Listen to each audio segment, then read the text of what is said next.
সকলকে জানাই সুপ্রভাত। আজকের দিনটা বড়ই আনন্দের, কারণটা তো তোমরা দেখতেই পাচ্ছ। আজকে ছিল আমাদের শ্রীগুরু উৎসবের প্রথম দিন।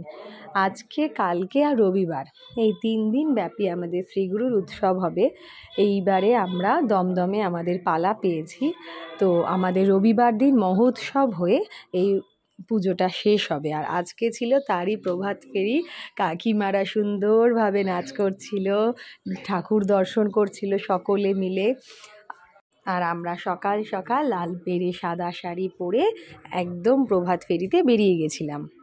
সারাটা রাস্তা ঘোরার পরে আমরা এখানে ঠাকুরকে তার সিংহাসনে বসালাম।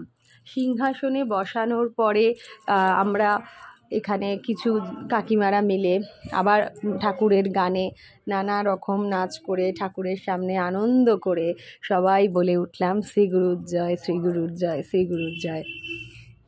ঠাকুরের আসল আশ্রম হচ্ছে নাকতলা। কোইন্সিডেন্টালি আমার নাকতলাতেই বিয়ে হয়েছে, তাই আমি ওখানে গিয়েও যেমন ঠাকুরকে পেয়েছি, আবার বাপের বাড়িতে আমাদের এখানেও ঠাকুরের সব কিছু, আমার নিজের বাড়িতেও ঠাকুরকে কয়েকদিন আগেই পুজো করা হয়েছিল। তো মোটামুটি আমাদের এই উৎসব আমাদের খুব আনন্দের, খুব কাছের উৎসব। এই উৎসবে মেতে থাকলে যেন মনে হয় কোনো কষ্ট, দুঃখ, শোক, তাপ কিচ্ছু নেই, সব খালি হাত তুলে আমরা ঠাকুরের নাম কীর্তন করছি।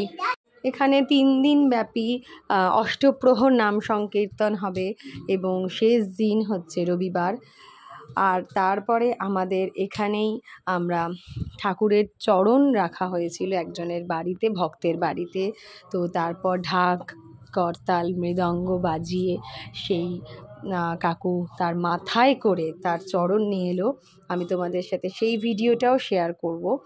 আর এখানে দেখতেই পাচ্ছ তোমরা ঠাকুরের কি অপূর্ব রূপ, তাকে সাজানো হয়েছে, কি সুন্দর দেখে। যেন তোমাদের সকলকে বলবো তোমরাও আসো, নাগের বাজারেই হচ্ছে, দেখতেই মন এত ভালো লাগবে। 3 দিন ব্যাপী এই আনন্দ উৎসব তোমাদেরকে যে বলছিলাম যে একদমই কাছে। আর নাকতলাতে তো ওনার বিশাল আশ্রম, ওখানে গেলে তো তোমাদের আরও ভালো লাগবে। এই যে ঠাকুরের চরণ বলতে বলতে চলে এলো।